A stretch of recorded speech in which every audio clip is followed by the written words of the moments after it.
तो भाई आज कनक्स किचन में बनाएंगे बहुत ही मज़ेदार नाश्ता इस मौसम के लिए, जिसे हम बनाएंगे बस 1 कप गेहूं के आटे और थोड़े से आलू से।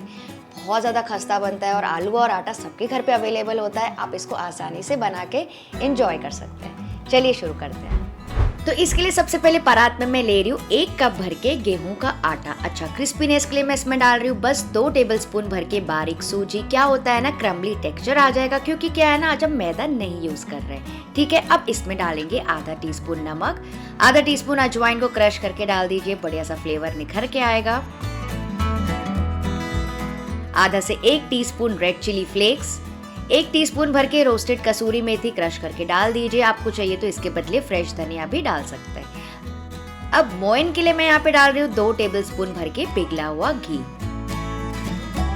और फिर इसको मिक्स करके अच्छे से रब कर लेंगे ताकि मोइन अच्छे से लग जाए। घी अच्छे से लग जाए तो नाश्ता और भी ज्यादा खस्ता बनेगा, और अगर आप तेल डालेंगे तो आपका नाश्ता कुरकुरा बनेगा। तो मैंने इसको इस तरह से रब कर लिया करीबन 1 मिनट के लिए। अब इसमें थोड़ा थोड़ा करके पानी डालते जाएंगे और सेमी सॉफ्ट आटा गूंथना है, तो इसको गूंथते जाइए लगातार। तो पहले भी मैंने आपको काफी सारे वीडियोस में बताया, अगर आपको याद है तो चलिए मैं आपको रिवाइज करा देती हूँ।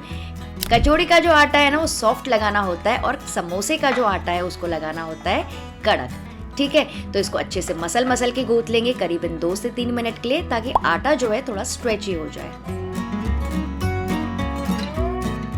ये देखिए इतना सॉफ्ट मैंने रखा है।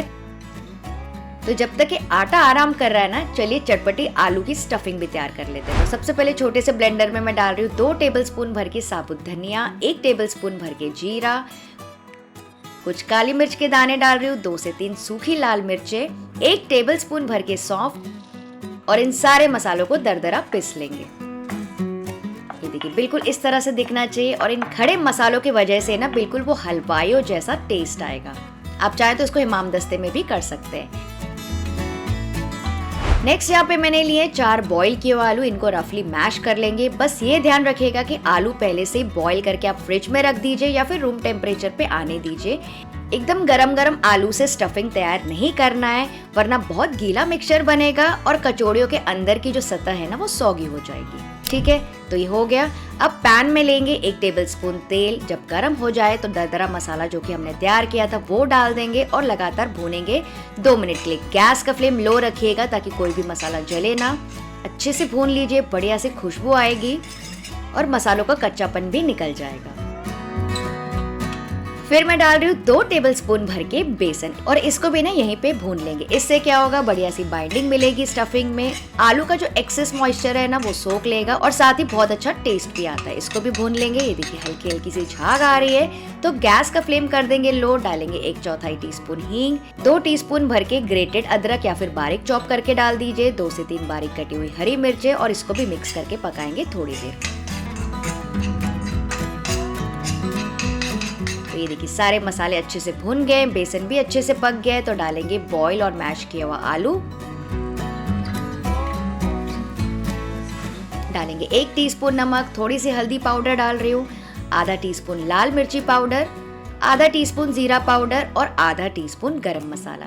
सारे चीजों को ना अच्छे से मिक्स करके पका लीजिए 2 से 3 मिनट के लिए।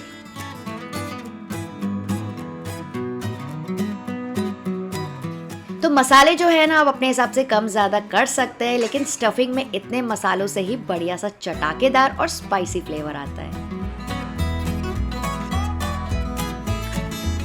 और एक चीज मैं यहाँ पे डाल रही हूँ आधा नींबू का रस। आप चाहे तो इसके बदले आमचूर पाउडर डाल दीजिए, थोड़ी सी फ्रेश धनिया, और मिक्स करेंगे। और ये स्टफिंग इतनी बढ़िया बनती है ना कि आप इसको ऐसे ही खा जाएंगे, या फिर आप इसको ठंडा करके इसके स्टफ पराठे भी बना सकते हैं, वो भी बहुत अच्छे बनते हैं। इसको मैं ट्रांसफर कर लूंगी दूसरे बोल में ताकि जल्दी से ठंडा हो जाए।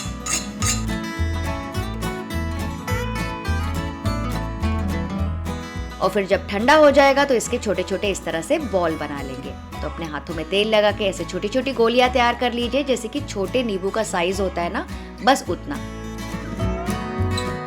और ये देखिए जब मैं बना रही हूँ तो आपको पता चल रहा होगा कि स्टफिंग काफी ड्राई है। बिल्कुल ऐसी ही स्टफिंग हमको चाहिए, तो सारे स्टफिंग के बॉल्स पहले रेडी कर लीजिए।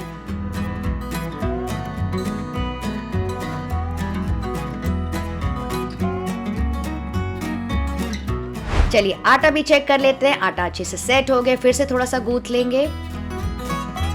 तो ये देखिए थोड़ा सा स्ट्रेची भी हो गया, इसकी वजह से आपकी जो कचौरियाँ अच्छे से फूलेंगी और तेल में फटेंगी नहीं। और इसको भी डिवाइड कर लेंगे छोटे छोटे पोर्शंस में, छोटी छोटी गोलियाँ इसकी भी तैयार कर लीजिए। लेकिन इसको डिवाइड करना है बड़े बॉल में, थोड़ा सा बड़ा होना चाहिए, बड़े नींबू के साइज के जितना। तो ये देखिए अब मैं आपको डिफरेंस दिखाती हूँ। ये जो बाहर की कवरिंग है ना कचौरी की, वो इतनी है, और जो स्टफिंग है वो इतनी मैंने रखी है। मतलब जो स्टफिंग है बस थोड़ी ही कम है आटे से। मतलब कि सोचिए कितनी भरी भरी हमारी कचौरी बनेगी। तो अब लेंगे एक लोई, इसको इस तरह से फैला लेंगे।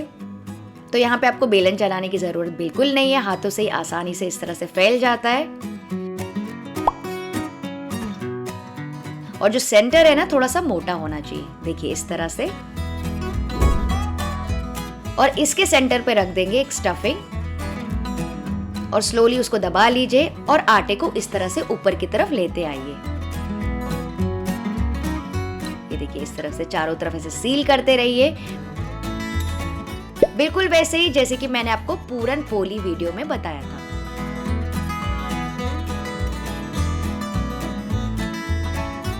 और ये देखिए जब इस तरह से ऊपर की तरफ आएंगे ना तो धीरे से उसको प्रेस करके सील कर लीजिए, या फिर अगर एक्स्ट्रा है तो आप उसको निकाल भी सकते हैं। देखा आपने कितना स्मूथ गोला रेडी हो गया। इसको फिर से थोड़ा सा शेप अप कर लेंगे, और ये तभी पॉसिबल होगा जब आपका आटा सॉफ्ट होगा, वरना अगर हार्ड लगाएंगे ना तो क्रैक्स आ जाएंगे।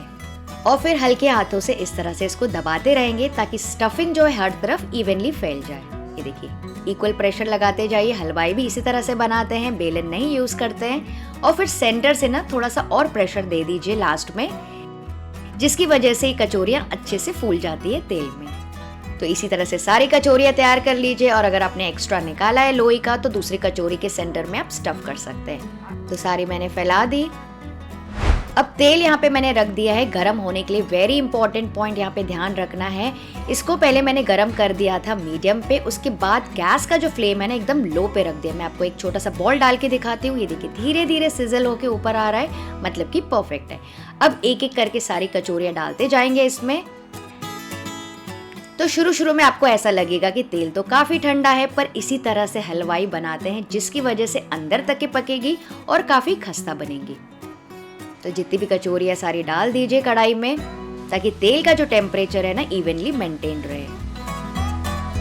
तो धीरे धीरे आप देखेंगे कि ऊपर आने लगी और फूलती जाएंगी। तो कुछ भी आपको करने की जरूरत नहीं है, करछी चलाने की भी जरूरत नहीं है शुरू में। और जब ये ऊपर आने लगेंगी, स्थिर हो जाएंगी, तो फिर आप इनके ऊपर थोड़ा सा तेल डाल सकते हैं।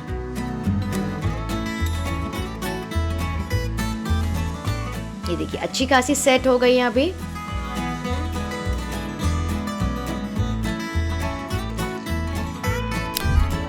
तो ये देखिए मेरी एक कचौड़ी टूट गई। तो इसका जो मसाला है ना वो बाहर आ रहा था और तेल खराब हो रहा था, तो इसको मैं डिस्कार्ड कर रही हूँ। अब आप गैस का फ्लेम मीडियम रख सकते हैं क्योंकि अच्छी खासी स्थिर हो गई है। तो इनको बस करना है गोल्डन ब्राउन और क्रिस्पी। वैसे हमने बहुत ज्यादा मोटी लेयर नहीं बनाई है, बिल्कुल कचौरी जैसी, तो ये जल्दी पक जाती है। तो इनको बीच बीच में ऐसे स्टर करते जाइए जैसे आपको पकाना है, हल्का गोल्डन ब्राउन और क्रिस्पी। बस सारी बातें जो मैंने आपको बताई ना वो ध्यान रखिएगा और अच्छे से कचौरी सील कीजिएगा ताकि आपकी कचौरी तेल में टूटे ना। तो ये देखिए मैंने इतना कलर रखा है, इनको निकाल देंगे छन्नी में। और इस गरम तेल में मैं हरी मिर्ची भी तल रही हूँ जिसमें मैंने स्लिट्स डाल दिया था। और इसके ऊपर लगा देंगे नमक ताकि तुरंत ही चिपक जाए, और इनको भी निकाल देंगे।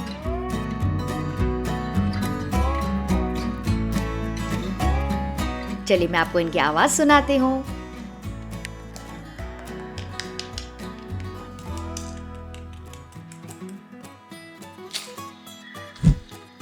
सुना आपने कितनी ज्यादा खस्ता बनी है, वो भी आटे से बनी हुई। तो ये देखिए कचौड़ी मैं आपको पास से दिखाती हूँ, है ना बहुत ही मजेदार। तो अगर आपको आज का वीडियो थोड़ा भी पसंद आया तो प्लीज लाइक, शेयर और सब्सक्राइब जरूर कर दीजिएगा। तो आपकी कौन सी फेवरेट कचौड़ी है मुझे कमेंट करके ज़रूर बताइएगा। और हाँ, अगर आप ये बनाते हैं ना तो इसके बढ़िया से पिक्चर्स क्लिक करके मुझे इंस्टाग्राम में टैग ज़रूर से कर दीजिएगा। और अगर आपको मिनी खस्ता मूंग दाल की कचौड़ी देखनी है तो यहाँ पे वीडियो को क्लिक करके चेक कर लीजिएगा। चलिए आप सब अपना ख्याल रखिएगा। Bye bye.